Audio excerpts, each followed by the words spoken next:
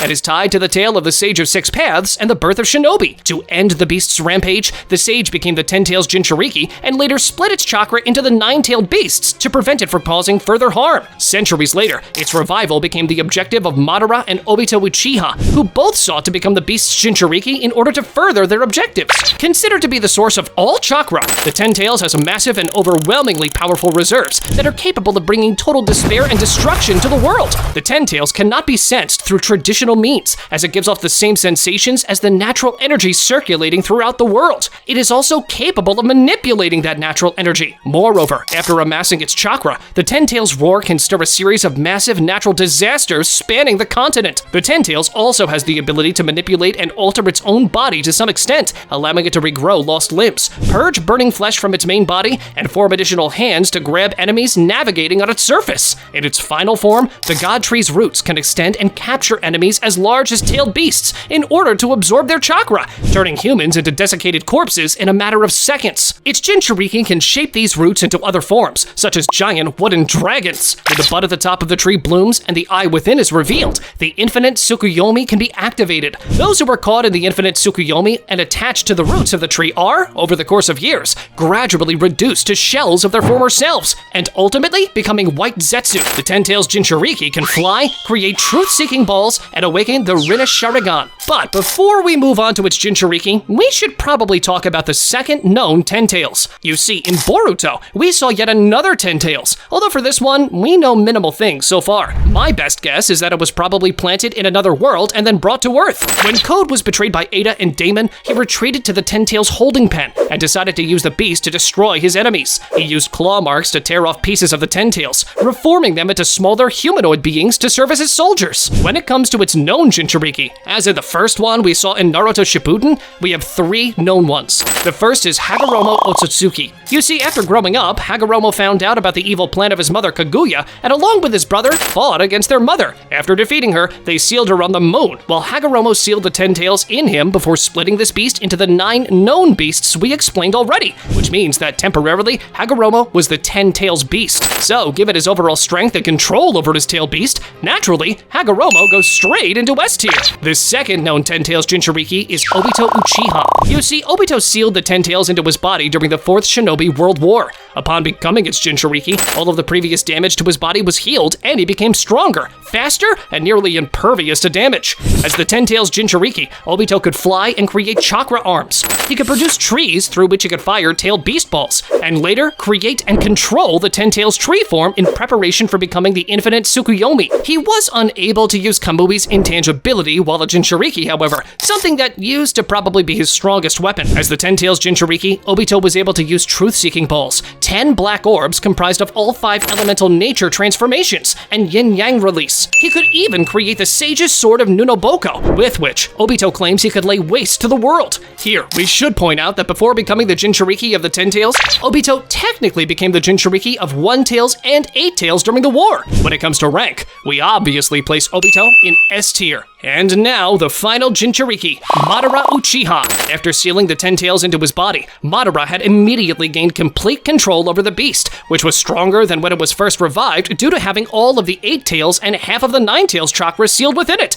leading to his power being noted to feel stronger than Obito's, which only had a portion of the 8 and 9-Tails chakra. With his transformation, Madara obtained truth-seeking balls that floated behind him in a circular formation, which were comprised of the 5 basic nature transformations and yin-yang release. Madara was so overpowered in this form that he could use the truth-seeking orbs as high-speed projectiles, protective barriers, and various weapons. With yin-yang release, the balls could nullify all ninjutsu they came into contact with. For rank, we once again all know that Madara deserves to be placed in S tier, right? But since you enjoy Naruto content, click on this video next, where I'm creating the strongest character that ever lived in the world of Naruto. Go on, check it out!